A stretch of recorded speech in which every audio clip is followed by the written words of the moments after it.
Oi, gente! Meu nome é Kathleen e hoje eu tô aqui pra falar sobre o episódio 4 e 5 da segunda temporada de Silo. Pra quem não sabe, a nossa cobertura está rolando aqui no canal e eu tô lançando vídeo sobre os episódios. O episódio 4 atrasou e ele vai sair hoje junto com o episódio 5, então nesse vídeo eu vou falar sobre os dois episódios, mas eu vou falar separado. Então primeiro eu vou falar do episódio 4 e depois do episódio 5, e eu vou marcar aqui no vídeo em qual parte que eu tô falando de qual episódio. Então caso você não tenha assistido o 5 ainda, assiste o pedaço em que eu falo do 4, depois assiste do 5, enfim, pra você não pegar spoiler. E caso você não esteja entendendo por que esse vídeo tá saindo assim junto, gente, o meu bebê nasceu e a coisa tá um pouco doida por aqui, a gente ainda tá se ajustando na rotina e é por isso que o vídeo do episódio 4 atrasou. Mas eu peço a paciência de vocês, porque nós vamos continuar a cobertura aqui no canal, pode ser que um vídeo ou outro acabe atrasando, mas todos sairão, todos estarão disponíveis aí pra vocês. E se você gostar, deixa o seu like, se inscreve aqui no canal porque me ajuda muito e deixa nos comentários o que você achou desses episódios. E vamos começar falando sobre o episódio 4, sobre o impeachment da Meadows. A gente viu aqui nessa temporada que desde que a Meadows largou a bebida, desde que a Juliet saiu e sobreviveu, ela achou um novo propósito de vida e começou a ajudar o Bernard a contornar essa rebelião que vem surgindo. A gente sabe que ela era a sombra do Bernard no passado, então ela é talvez a melhor pessoa ali para ajudá-lo com isso. Mas apesar dela seguir a ordem, né, dela ter lido a ordem e saber exatamente o que fazer, ela tem a sua própria maneira de lidar com as coisas e é uma maneira que nem sempre condiz com a maneira do Bernard. Eu ouso dizer que ela é até mais inteligente, mais sagaz que ele, mas ele não quer aceitar muito essa possibilidade. A Meadows vai aceitar diminuir a pena de trabalho das minas do Lucas, que, gente, por sinal, o Lucas finalmente apareceu aqui na temporada, né? Vocês estavam perguntando nos comentários, mas sim, ele está vivo e ele está aqui. Além da Meadows aceitar diminuir a pena dele, ela também aceita conversar com os líderes da mecânica, o que pro Bernard e pro Sims é um grande erro, né? Mas o Bernard confia nela, sabe que ela sabe o que está fazendo, ela só quer usar burocracia, cansá-los, né, de uma forma assim mais política. Já o Sims não pensa da mesma forma, né? Ele, na verdade, está totalmente enciumado porque o Bernard tem passado tempo demais com a Meadows e não com ele. E ele quer ser a sombra do Bernard, mas ele tá vendo que não vai rolar, né? Então ele vai criar esse movimento de impeachment pra quê, gente? Pra meio que dividir ali o Silo, né? Ele tá achando que a Meadows pode estar causando um grande problema e dando força pro pessoal lá de baixo. Então, começando esse processo de impeachment, ele estaria unindo a parte de cima do Silo pra caso uma rebelião viesse surgir, a parte de cima estaria forte o suficiente pra lutar contra a parte de baixo. Mas o Bernard, ele pensa diferente. Ele sabe, por causa da ordem, que toda rebelião começa na mecânica e ele precisa matar essa rebelião antes que ela, de fato, ganhe força, né? E não criar um grupo de cima pra lutar contra o de baixo. Essa ideia dos Sims não vai dar certo, então o Bernard já vai acabar com isso. Então ele vai tomar a decisão de matar a Meadows. Gente, é uma decisão muito difícil pra ele, mas é uma decisão que faz sentido, porque os Sims e a Meadows não poderiam coexistir nesse cenário, porque eles estão jogando de lados opostos e eles iam acabar criando uma grande confusão. Só que os dois são importantes pro Bernard. A Meadows é a sombra perfeita dele e o Sims é uma peça que ele pode usar, que ele não quer descartar. Ele até vai falar sobre isso mais pra frente. Mas a Meadows está decidida a sair e fazê-la sair não seria tão fácil, né? Ela sair sem que ninguém visse, isso ia gerar suspeita. Ele não queria fazer isso com ela, então assim, não ia ser fácil. E fazê-la voltar a ser sua sombra também não é uma possibilidade, porque ela deixou bem claro que não queria isso. Então, matá-la acabou sendo a saída perfeita. Ele acaba com o problema que é a Meadows e ele consegue segurar melhor os Sims, agora com um pouco mais de poder sobre ele. E assim, gente, não ficou claro qual foi a história do passado que o Bernard e a Meadows tiveram, mas possivelmente era uma história romântica e foi difícil pra ele matá-la, né? Ele é muito frio, ele é muito calculista, mas ainda assim a gente percebe o quanto ele sofreu. E assim, gente, antes da Meadows morrer, ela vai revelar aqui que ela encontrou a carta do Salvador Queen, que era o prefeito do Silo 18 na época da rebelião, de 140 anos atrás. Ele escreveu uma carta de amor para sua esposa, mas essa carta estava toda criptografada, né? Tinha algumas informações ali que ele não queria que qualquer pessoa descobrisse. E assim, gente, fica claro aqui que as pessoas não sabem o que essa carta diz diz, mas a Meadows conseguiu decifrar. Ela revela, minutos antes da sua morte, que ela decifrou essa carta no passado e que muito provavelmente foi o conteúdo dessa carta que fez ela desbirutar total, né? Que fez ela abandonar o cargo de sombra, se entregar à bebida, não querer mais viver, né? Ela entrou nessa fase que a gente conheceu ela por causa das coisas que ela descobriu nessa carta, é o que vai ficar claro aqui nesse episódio. Mas eu fiquei pensando, né? O que será que ela descobriu nessa carta? Porque ela não fala pro Bernard, né? Mesmo estando à beira da morte, né? Sabendo que ela ia morrer naquele momento, ela não revela as coisas que ela descobriu nessa carta. Aí eu fiquei pensando, será que ela não revelou essas informações pro Bernard na hora da sua morte porque ela queria meio que fazer uma vingança com ele porque ele tava matando ela? Ou será que ela não revelou porque essas informações são realmente muito sérias e poderiam desestabilizar o Bernard também e ele desistir do trabalho dele e aí o Silos tá em risco? Eu não sei, eu fiquei pensando que informação é essa que tem nessa carta. Eu acho que poderia ser coisas até sobre fora do Silo, sobre os criadores, sobre o verdadeiro motivo do Silo existir, sobre o que tem lá fora, como o mundo é lá fora, por que ele é assim, enfim, alguma coisa muito grande que deve ter nessa carta que o Salvador descobriu, né? Agora, como ele descobriu já é outra questão, e que a Meadows descobriu decifrando, né? A gente não sabe se ela decifrou a carta inteira, enfim, né? Fica muito vago, mas essa carta com certeza vai voltar. E nesse episódio, a gente também viu o Knox e a Shirley entrando num acordo, né? Então eles vão decidir trabalhar juntos aqui, seguindo o plano do Knox. Então, sim, eles querem a verdade, eles querem descobrir o que aconteceu, mas eles vão tentar ir pelo lado da diplomacia. E é por isso que eles vão subir pra conversar com a juíza Meadows, que aceitou recebê-los. Mas eles não sabiam que ela seria morta antes deles chegarem lá em cima, né? E como eu falei, gente, o Bernard, ele sofre nessa coisa de matar a juíza Meadows, que eles provavelmente tinham passado juntos, tal, mas ele consegue usar essa situação ao seu favor. Então ele consegue ser muito frio, reverter o jogo e ele aproveita essa oportunidade para incriminar o Knox e a Shirley, dizendo que foram eles que mataram a juíza Meadows. E com isso, gente, eles conseguem colocar todo o Silo, uma boa parte do Silo, contra a mecânica, né? Afinal, se toda rebelião começa na mecânica, vamos acabar com esse problema lá da raiz. E assim, depois que ele anuncia através dos Sims, né, que a Shirley e o Knox mataram a Meadows, eles colocam a responsabilidade na mão do povo do Silo, para que o povo do Silo encontre os dois, leve eles à justiça e possivelmente até faça justiça com as próprias mãos. Eles não estão nem aí, eles só querem o povo correndo doido atrás desses dois. Isso é muito legal porque eles meio que incitam o povo a uma rebelião, né? Então eles criam um sentimento ali de rebelião, um contexto de rebelião, de perseguição, de pancadaria, loucura total, para, na verdade, suprimir a verdadeira rebelião. Então é interessante porque o povo estava muito agitado por causa da saída da Juliet, mas agora eles têm uma rebelião interna ali, né? Que é perseguir o pessoal da mecânica. Então o povo sente que tá vivendo a sua rebelião, seu momento ali de rebeldia, mas esquece qual é o verdadeiro motivo que os levou para isso no começo da situação, né? Nesse episódio 4, a gente também descobre mais um pouquinho, na verdade a gente não descobre muito, né? A gente fica com mais dúvidas sobre o Solo. Então, nas cenas de interação entre a Juliet e o Solo, a gente vai percebendo coisas mais estranhas sobre ele. Primeiro, sobre essa questão dos olhos dele terem cores diferentes. Desde o começo eu falei que isso seria uma questão, e a Juliet vai perguntar pra ele, porque ele tá falando ali sobre o seu passado e tal, e ele fala sobre os seus olhos azuis. Só que, na verdade, só um olho dele é azul agora, o outro tem outra cor. E quando a Juliet pergunta por que, ele se esquiva e não quer falar sobre esse assunto. Gente, uma possibilidade é que esse outro olho dele tenha sofrido, né,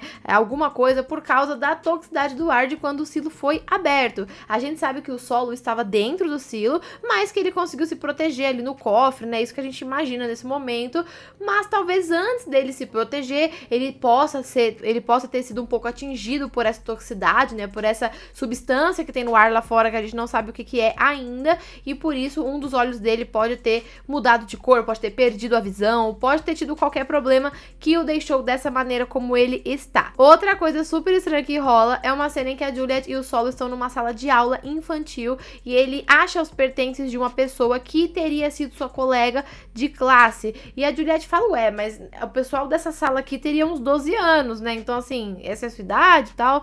E o Solo solo se esquiva novamente. Então isso dá um indício de que talvez, quando a rebelião aconteceu, ele poderia ter ali os seus 12 anos, mas ele não deixa muito claro, na verdade ele se esquiva muito, ele não quer falar sobre o seu passado, o que vai deixar a Juliet muito mais desconfiada. E agora vamos falar sobre o episódio 5, tá? Já vou aproveitar que eu tô falando da Juliet e do Solo e vamos falar sobre eles, o que rolou nesse episódio 5. Gente, falando sobre esse núcleo, né, da série, a Juliet continua procurando uma maneira de ir para o seu silo, voltar para o seu silo para salvar o seu povo de uma possível rebelião, né? Todo mundo sair, morrer, esse é o objetivo dela. E, gente, esse arco da Juliet com o Solo, ele tem sido mais lento, né? Eu tô feliz que os episódios estão intercalando entre a treta que tá rolando dentro do silo principal e essas descobertas da Juliet, porque se eles ficassem separando como foi o primeiro e o segundo, eu acho que os episódios da Juliet seriam mais chatos, porque não rola muita coisa, mas eu acho que a divisão até que tá legal até aqui. Mas vamos lá, a Juliet conseguiu um traje de bombeiro e agora ela precisa de um capacete.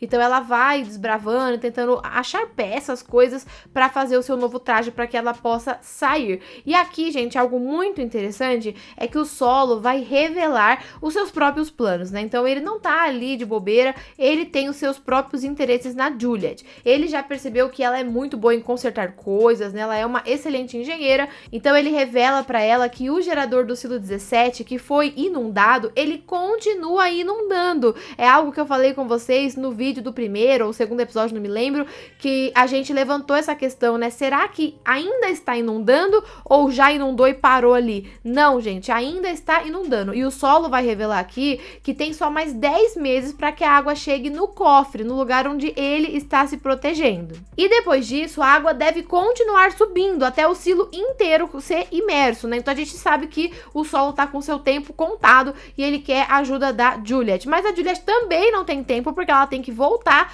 pra salvar o seu povo de uma rebelião, né? E assim, gente, a gente não sabe se a Juliet vai dar um jeito de consertar essa inundação ou não, mas eu acho que não, porque parece muito complexo. Como é que ela vai chegar lá no fundo, tá cheio de água, e ela não tem tempo pra isso, né? Ela tem suas próprias pressas aqui, né? Ela precisa ir salvar o povo do seu silo. Considerando isso, será que o Solo pensa em sair do silo junto com ela? Será que ela consideraria levá-lo para fora? Eu sei que ele tem seus próprios motivos, seus próprios traumas pra não querer sair do silo, mas ficar lá dentro esperando sua morte chegar também não parece uma boa opção, né? E ainda falando sobre o Solo, nesse episódio 5, ele se mostrou ainda mais misterioso, né? Pra começar, até agora, ele já contou 2 histórias diferentes pra explicar por que o seu nome é Solo. Isso já deixou a Juliet super desconfiada, né? Além disso, quando ela estava procurando um capacete pra compor o seu traje, ela achou alguns registros com nomes de funcionários ali que trabalhavam no TI. E ela achou um tal de Cole Myers, né, que é apelidado de Solo, que seria a sombra do chefe do TI, ou seja, seria o nosso Solo, né? Mas quando ela foi até o apartamento dele para vasculhar as coisas, procurar um capacete e tudo mais, ela encontrou um quadro, né, dele com a sua namorada, supostamente, e ela percebeu que aquele Cole Myers, o Solo, não é o mesmo Solo que a gente tá vendo aqui. Era outro rosto, era outra pessoa. E quando ela foi questionar o Solo sobre o porquê que tem um outro Solo que não é ele, se ele não é aquela pessoa que ele diz ser, ele ficou super agressivo, super desesperado, foi pra cima dela, gritando que ele é o Solo, que ele é a sombra, né, do chefe do TI, o aprendiz do chefe do TI. Ele ficou totalmente desesperado. E além de isso ser meio assustador, pareceu muito um trauma mal resolvido, sabe? Alguma coisa do passado ali. Então, isso já faz a gente criar algumas teorias. A primeira teoria que eu vi por aí na internet é a galera falando de que talvez o Solo verdadeiro, né, o Cole Myers, seria o seu pai, e aí agora ele meio que tá assumindo o lugar do pai, sabe? Então o pai, que era a verdadeira sombra do chefe do TI, colocou ele lá no cofre e disse pra ele dizer que ele é o Cole Myers. Então poderia ser que essa pressão que o pai teria feito sobre ele fez ele ficar desesperado, tipo assim, as pessoas têm que acreditar que eu sou o Solo, que eu sou o Cole Myers. Então assim, Pode ter rolado isso. Outra opção também é que o Cole Myers não era necessariamente o pai dele, era só uma outra pessoa ali, e o Solo, por algum motivo, roubou o lugar dessa pessoa, né? Com ajuda ou sem ajuda, enfim, não sei, mas roubou o lugar dessa pessoa e desde então está se passando por essa pessoa. Isso me faz pensar também naqueles 2 corpos na entrada do cofre, que são corpos de datas diferentes do resto dos corpos do Silo. Já falei sobre isso nos vídeos mais antigos do canal, acho que do episódio 3 ou do 2, não sei, mas que a gente comentou sobre a possibilidade dessas pessoas terem sido enviadas de fora pra resgatar algum conteúdo do cofre, enfim, e aí o Solo teria matado elas e tal. Então, de repente, quem sabe essas pessoas foram atrás do verdadeiro chefe do TI ou da sua sombra, e aí o Solo não é essa pessoa, enfim, e aí ele tenta, né, manter esse disfarce.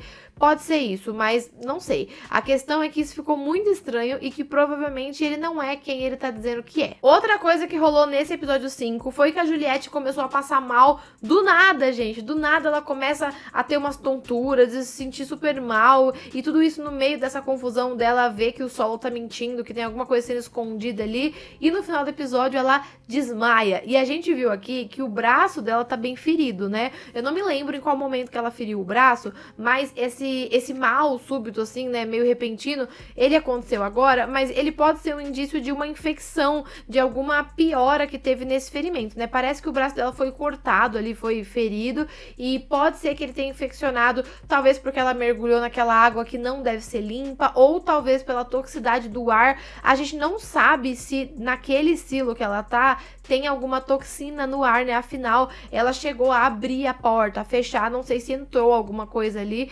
mas, enfim, ela vai precisar de ajuda do Solo, porque só tem ele ali, e ele provavelmente vai ajudar, porque, como a gente falou, ele precisa dela. Então, ela provavelmente vai sobreviver, mas eu fiquei pensando se essa ferida, se essa infecção, de repente, pode nos revelar alguma coisa, ou se é só mais uma etapa ali da jornada de conhecimento dos dois, da relação dos dois ali. Gente, e outra coisa super legal que aconteceu nesse episódio também, outra meio que revelação, né, é que, assim, isso tem um pouco nos 2 núcleos, né? Primeiro, o Solo comenta que mesmo o gerador tendo sido inundado, tá destruído e tudo mais, ele ainda tem energia, porque a parte do TI, do Silo, recebe energia de uma fonte especial, de uma fonte fora, assim, que não é o gerador principal do Silo. E a Juliette pergunta como assim, né? Porque ela trabalhava no gerador e ela sempre acreditou que o gerador era fundamental, que só ele poderia dar energia pro Silo. E ela, né, descobre que tem outra fonte de energia, e o Solo vai dizer que é uma energia que vem de fora, que vem de cima. Ou seja, o que tem lá fora do Silo, sabe? Tem coisa funcionando ainda? Tem energia vindo dali?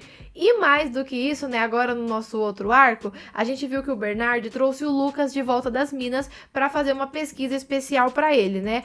Parece que o Lucas vai trabalhar em duas áreas aqui. O objetivo principal do Bernard é que ele abra aquele disco rígido da Juliette e descubra o que tem lá dentro, mesmo ele já estando meio destruído. E o Lucas vai descobrir que tem uma planta do Silo que é diferente da planta que todo mundo tem acesso, né? Uma planta mais secreta ali, e nessa planta tem uns túneis, né, umas espécies de túneis, tem umas ligações ali que vão além do Silo, né, que vão para os lados, a gente não sabe para onde. Podem ser túneis que ligam um Silo ao outro, né? A gente já falou sobre essas teorias nos vídeos da primeira temporada, mas ainda era algo muito, assim, sem detalhes, né? Agora pode ser sim que os Silos tenham uma certa ligação, ou então que esses túneis levem para um depósito, um outro abrigo, sei lá, um gerador extra. Pode ser que os túneis levem para outro lugar, ou para o outro Silo mesmo, porque os Silos são próximos. Eu acho que isso não seria tão difícil. E a outra questão que o Lucas está trabalhando aqui é em decodificar a tal da carta do Salvador Queen, que é aquela carta que a juíza Meadows já tinha decifrado, mas não falou pro Bernard o que tinha nela. Então, se o Bernard tá pedindo pro Lucas fazer isso, tá querendo descobrir, né, o que tem nessa carta, é porque ele provavelmente não sabe. E ele descobrindo, a gente provavelmente vai descobrir também. Então, eu tô muito curiosa pra saber o que tem nessa carta e também pra saber essa história dos túneis, né? Ele disse que tinha túneis ali nos andares mais altos, né, no nível do TI, do judiciário, e também lá no fundo. Então, assim, gente, pra onde será que esses túneis vão? E pra fechar esse vídeo, mais uma mudança que rolou nesse episódio foi a questão do Sims. O Sims, ele traiu a confiança do Bernard, né, armando essa questão do impeachment pra Meadows, que fez com que o Bernard tivesse que matar a Meadows, enfim, o Bernard ficou revoltadíssimo com o Sims e acabou mudando ele de cargo e agora ele é o novo juiz do Silo. E assim, gente, no Silo, o cargo de juiz é o cargo mais elevado que tem, mas a gente já sabe que esse é um cargo de fachada, então na verdade o juiz não tem poder nenhum, então por mais que pareça uma promoção, é na verdade um rebaixamento aí pro Sims. E assim, gente, o interessante é que o Sims já tava bravo pelo Bernard não falar se ele seria sua sombra ou não. E agora, nesse episódio, o Bernard vai deixar claro que ele não vai ser sombra coisa nenhuma e vai rebaixar ele a juiz, né? E aqui nesse episódio, a gente já vê a Camille, a esposa dele, já agindo ali pra tentar ajudar os Sims, né? Meio que boicotando o plano de captura, né, do pessoal da mecânica. Então, assim, gente, eu acho que, embora o Bernard esteja fazendo o que é melhor ali do ponto de vista dele, eu acho que isso pode acabar piorando a situação da rebelião, porque ele pode acabar dividindo o pessoal do topo. Então a gente já tem um problema na mecânica, né, que eles vão se rebelar e tal, mas agora pode ser que o Bernard acaba criando uma divisão interna lá no topo e isso pode causar mais problemas. Então assim, eu tô bem curiosa pra ver como que o Sims vai se comportar daqui em diante, porque a gente sabe como ele tem essa ambição, muita ambição de subir ali no Silo e o Bernard tá barrando. Então até que ponto o Sims vai ficar de boa com isso